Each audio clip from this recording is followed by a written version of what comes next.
নমস্কাৰ, মই art and craft designer Pranavi Baruah. এয়া এটা প্ৰশিক্ষণ চলি আছে আৰু সেই প্ৰশিক্ষণটো আমাৰ গুৱাহাটীৰ এটা অঞ্চলত হৈছিলে। এটা NGOৰ অধীনত হৈছিলে। NGOৰ স্বত্বাধিকাৰীয়ে মোক আমন্ত্ৰণ কৰিছিলে তেওঁলোকক এটা প্ৰশিক্ষণ দিয়াৰ বাবে। আৰু প্ৰশিক্ষণটো আচলতে উচিত মহিলাৰ দিয়া হোৱা যেন মোৰ অনুভৱ এটা হ'ল আৰু সেই মই ভিডিঅ' বনাইছোঁ।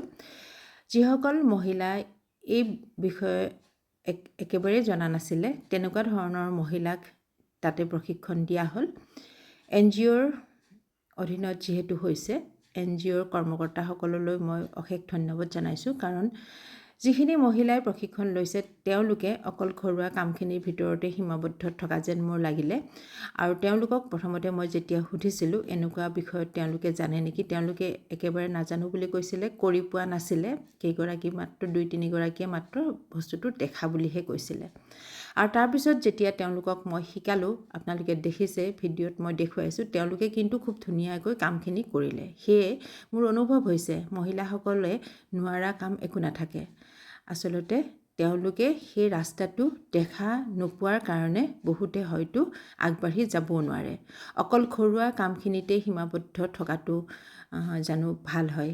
সেইকাৰণে NGOটোৱে এনেকুৱা ধৰণৰ কিছুমান কাম কৰি গৈছে, যাৰ ফলত কিছুমান মহিলাক আমি আগুৱাই নিয়াত আমাৰ সুবিধা হৈছে।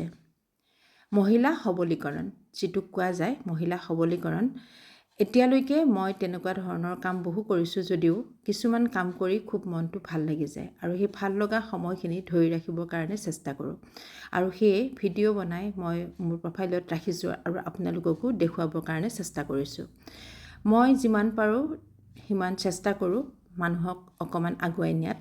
আৰু সেয়ে এই মহিলাসকলক যিখিনি মই শিকালোঁ তেওঁলোকে ইমান ধুনীয়াকৈ শিকিছে আৰু তাত তেওঁলোকৰ কেইগৰাকী মানে খুব ধুনীয়া কাম কৰি গৈছে। আৰু সেয়ে মই আশাবাদী তেওঁলোকে ভৱিষ্যতত আৰু এনেকুৱা ধৰণৰ কাম কৰিব পাৰিব, কাৰণ সকলো মহিলাৰ এটা সৃষ্টিশীল মন থাকে আৰু তেওঁলোকে সুবিধা নোপোৱাৰ কাৰণে তেওঁলোক আগবাঢ়ি যাব নোৱাৰে।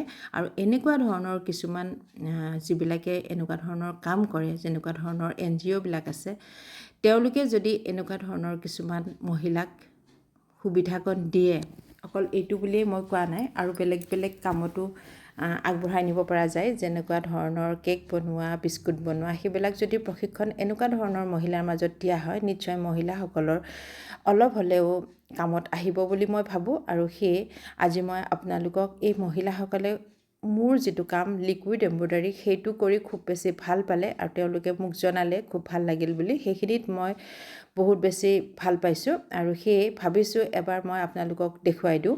আমাৰ গুৱাহাটীৰ চুকে কোণে থকা কিছুমান অঞ্চলৰ মহিলাক এনেকুৱা ধৰণৰ প্ৰশিক্ষণটো দিয়া হ'ল আৰু তেওঁলোকে খুব ধুনীয়া কাম কৰিলে। সেই ধুনীয়া কাম কৰাখিনি অকণমান মই আপোনালোকক দেখুৱাই দিছোঁ আৰু মোৰ প্ৰফাইলতো মই সাঁচি ৰাখিম। আৰু চাওকচোন এবাৰ ওচৰৰ পৰা আপোনালোকক দেখুৱাই দিছোঁ। মই অৱশ্যে আপোনালোকক NGOৰ নাম বা জেগাটোৰ নাম মই নাই জনোৱা, পিছলৈ অৱশ্যে জনাম। আজিলৈ ইমানেই, ধন্যবাদ।